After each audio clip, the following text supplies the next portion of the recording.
para Smokers, Animus Papito. Kali ini kita akan membahas film yang berjudul The Last In. Film ini menceritakan seorang gadis cantik yang harus berjuang dari komanya. Meski begitu, film ini juga ada adegan horor dan pengorbanan seorang pria yang rela kehilangan nyawa demi wanita yang dicintainya. Tak perlu lama-lama, kita langsung aja ke alur ceritanya.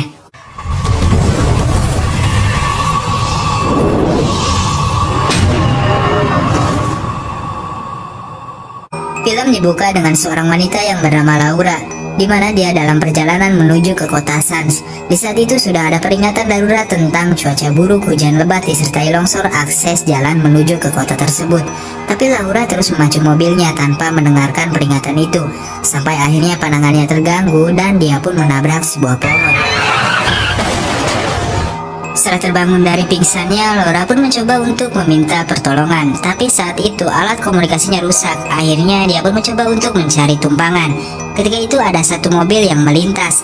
Laura pun berteriak, tapi pengendara itu terus memacu mobilnya tanpa berhenti.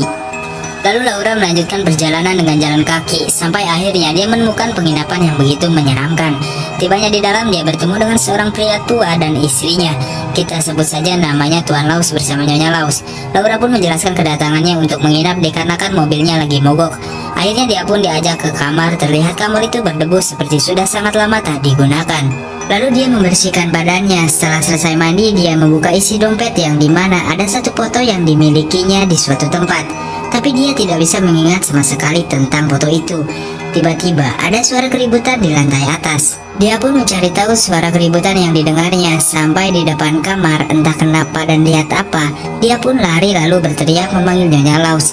Tapi saat itu Nyonya Laus tak ada di penginapan.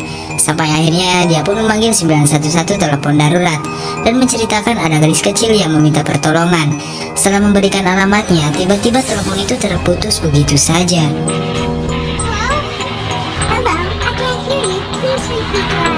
Dan lalu ada seorang pria yang memanggilnya. Ya, pria muda itu bernama Stephen.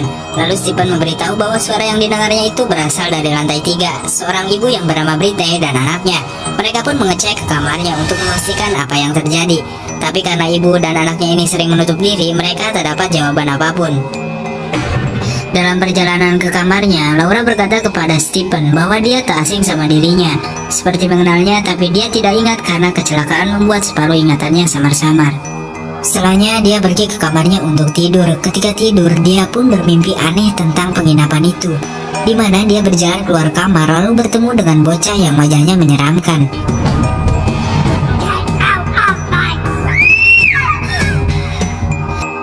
Keesokan harinya, Laura bertemu dengan sepasang kekasih yang bernama Pat dan Nicole. Kebetulan mereka juga menginap di tempat itu. Begitu juga dengan Stephen. Setelah makan, Stephen bersama Laura menuju ke kebunnya Haji Gopur untuk berfoto-foto. Di sana Laura bercerita tentang kehidupannya, yang dimana dia tak mempercayai seorang pria karena ayahnya meninggalkan ibunya ketika mengandung. Tanpa disadari, ia bercerita terbuka kepada Stephen. Lagi-lagi entah kenapa Laura merasa tidak asing kepada Stephen. Ketika di dekatnya dia merasa nyaman. Lalu scene berpindah kepada Pat dan Nicole. Ketika sedang asyik bercumbu, mereka dikagetkan dengan seorang gadis kecil yang sangat misterius. Akhirnya mereka pun berjalan dan memeriksanya. Tibanya di suatu kamar yang begitu kusam berdebu juga ada jaring laba-laba. Pat membuka pintu lemari yang membuat dia penasaran.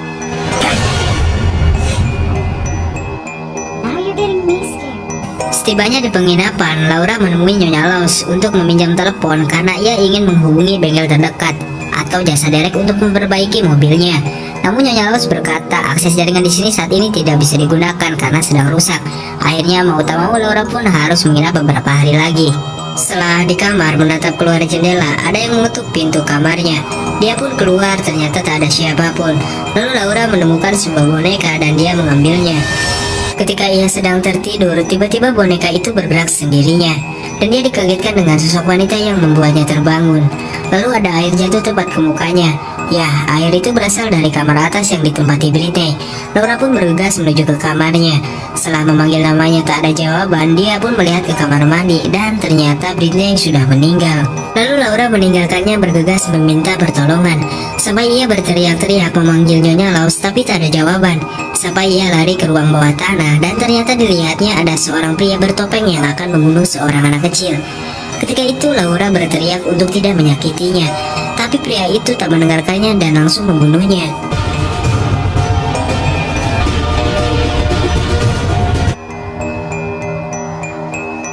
Dia pun terus mencari pertolongan. Saat berlari ke atas tangga, tiba-tiba mayat Britney muncul dengan keadaan tergantung yang membuat Laura jatuh pingsan.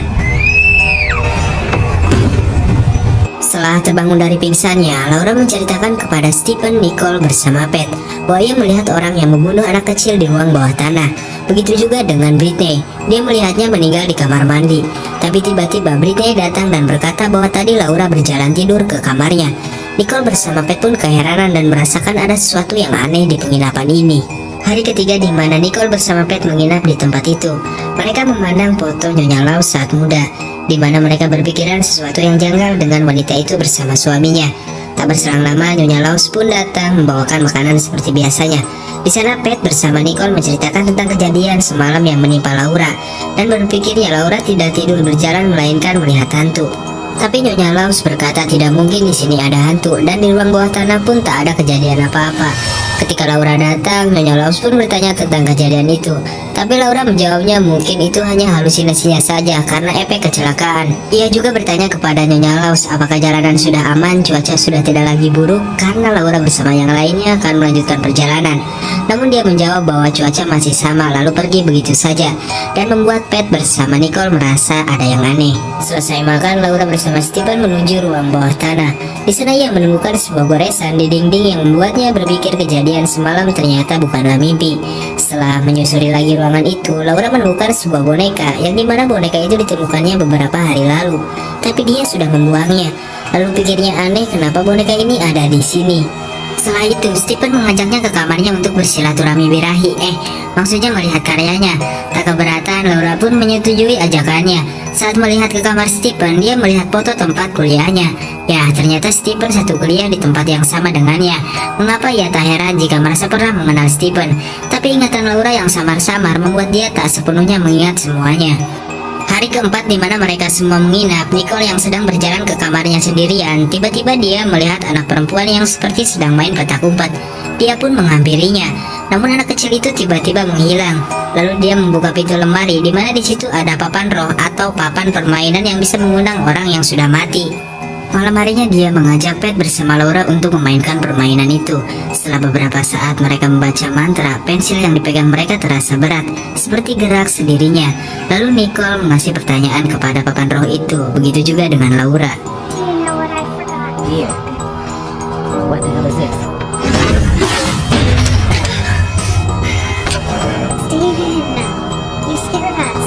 Setelah melakukan permainan itu, Pat dengan Nicole melupakan sesuatu. Ya, mereka belum melakukan pengembalian roh itu ke asalnya. Namun Pat berkata bahwa permainan itu hanyalah mitos belaka, tak akan ada kejadian apapun, dan melanjutkan permainan yang lebih asik. Saat di kamarnya, Laura membuka laptopnya yang dimana ada foto persis sama dengan foto yang dimilikinya. Tiba-tiba laptop itu mati dengan sendirinya. Ketika sedang tertidur, Laura mendapat telepon yang dimana orang itu berbicara bahwa Stephen merencanakan sesuatu yang jahat kepadanya. Lalu setelah melihat ponselnya lagi, ternyata ponselnya masih rusak. Ia pun berjalan keluar lalu mengetuk pintu kamar Stephen, namun tak ada jawaban. Setelahnya dia melihat Tuan Laws yang sedang memotong sesuatu, entah apa, tapi dia beralasan sedang menyiapkan makanan untuk besok pagi. Laura yang merasa ketakutan meninggalkannya. Keesokannya, hari kelima di mana Laura menginap di tempat itu, di meja makan Laura menanyakan kepada Nyonya Laws kenapa Britney selalu tak ikut makan bersama-sama. Lalu Nyonya Laws menceritakan kalau Britney seorang penyendiri. Dia lebih memilih diam di kamarnya.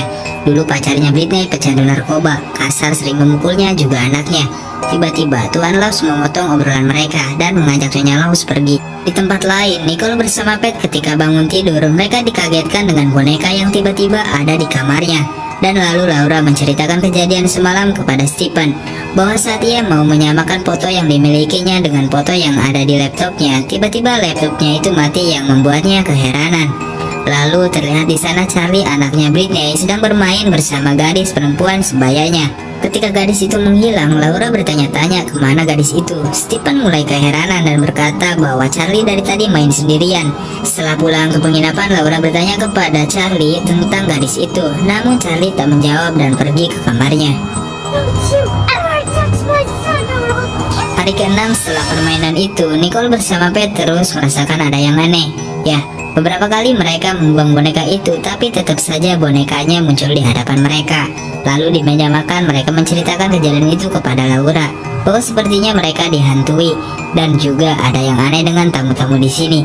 Akhirnya Nicole bersama Pat mengajak Laura untuk pergi secepatnya. Namun Laura menolak karena ia sudah ada janji bersama Stephen untuk pergi ke tempat yang sama. Malam harinya Nicole bersama Pat mencari tahu tentang penginapan itu untuk memastikan apa yang terjadi dengan keanehan yang mereka alami. Lalu dengan ketakutan mereka melihat boneka itu lagi. Akhirnya mereka pun membakar bonekanya. Setelah pergi ke kamarnya, mereka mendapati boneka itu muncul kembali, lalu menaruhnya di sebuah kursi yang berada di kamar kosong. Peter, where are you?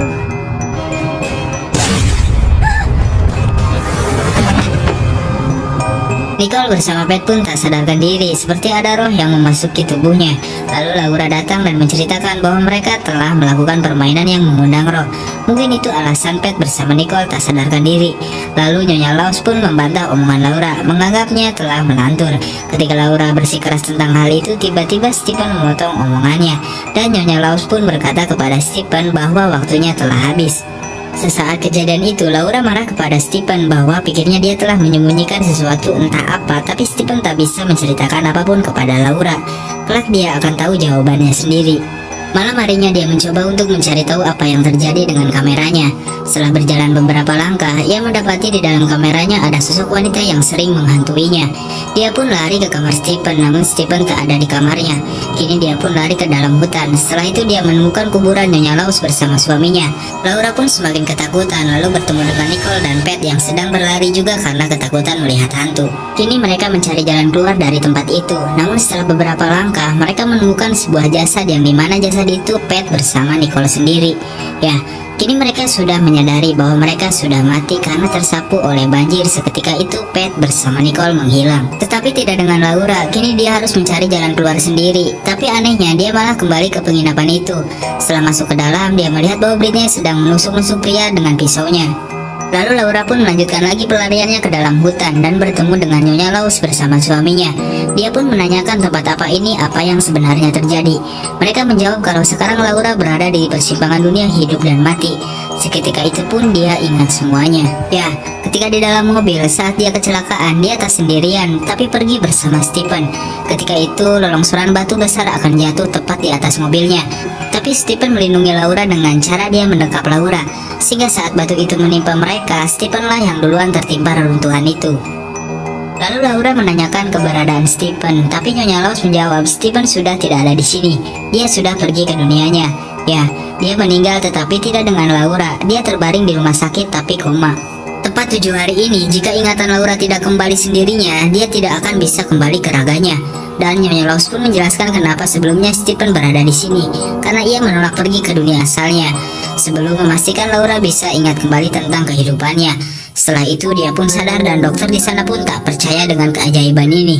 Laura pun menyadari betapa besarnya pengorbanan Stephen untuknya, yang rela kehilangan nyawa demi orang yang dicintainya.